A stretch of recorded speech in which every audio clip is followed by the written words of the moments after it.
Hi friends, ಎಲ್ಲರೂ ಕೂಡ ಕಾತರದಿಂದ 1/4/2024ರಿಂದ ಹೊಸ ರೇಷನ್ ಕಾರ್ಡ್ಗೆ ಅರ್ಜಿಯನ್ನು ಸಲ್ಲಿಸಲಿಕ್ಕೆ ಅವಕಾಶವನ್ನು ಕೊಡ್ತಾರೆ ಅಂತ ತುಂಬ ದಿನದಿಂದ ಕಾಯ್ತಾ ಇದ್ದರು. ಆಹಾರ ಸಚಿವರು ಕೂಡ ನಾವು 1/4ರಿಂದ ಈ ಒಂದು ಅರ್ಜಿಗೆ ಅವಕಾಶವನ್ನು ಕೊಡ್ತೀವಿ ಅಂತ ಹೇಳಿದರು.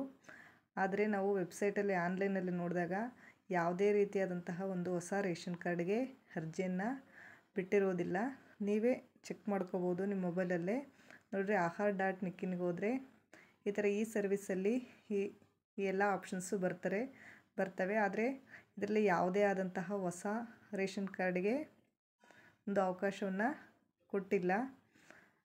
ಮತ್ತು ಯಾಕಪ್ಪ ಕೊಟ್ಟಿಲ್ಲ ಅಂತ ನೋಡೋದಾದರೆ, ಒಂದು ಲೋಕಸಭಾ ಚುನಾವಣೆ ಪ್ರಯುಕ್ತ ಒಂದು ಹೊಸ ರೇಷನ್ ಕಾರ್ಡ್ಗೆ ಅರ್ಜಿಯನ್ನು ಬಿಟ್ಟಿಲ್ಲ ಅನ್ನೋದು ಮಾಹಿತಿ ಇದೆ. ಮತ್ತು ಇನ್ನು 2 days 3 daysಲ್ಲಿ ಈ ವೀಕಲ್ಲಿ ಬಿಡ್ತಾರೆ ಅಂತಲೂ ಕೂಡ ಹೇಳ್ತಾ ಇದ್ದಾರೆ. ಆದರೆ ಚುನಾವಣೆ ಪ್ರಯುಕ್ತ ಬಿಡೋದಿಲ್ಲ ಅನ್ನೋದು ನಿಜ ಆಗಿದೆ. ಚುನಾವಣೆ ನಂತರ ಈ ಒಂದು ಅರ್ಜಿಗೆ ಅವಕಾಶವನ್ನು ಕೊಡ್ಬೋದು. ಅಲ್ಲಿವರೆಗೂ ವೆಯ್ಟ್ ಮಾಡಿರಿ.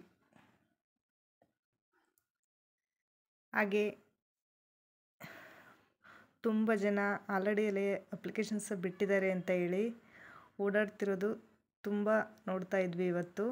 ಆದರೆ ತುಂಬ ಬಿಸಿಲಿರೋದ್ರಿಂದ ಯಾರು ಕೂಡ ಕಂಪ್ಯೂಟರ್ ಸೆಂಟರ್ಗಳಿಗೆ ಅಲ್ದಾಡಬೇಡ್ರಿ.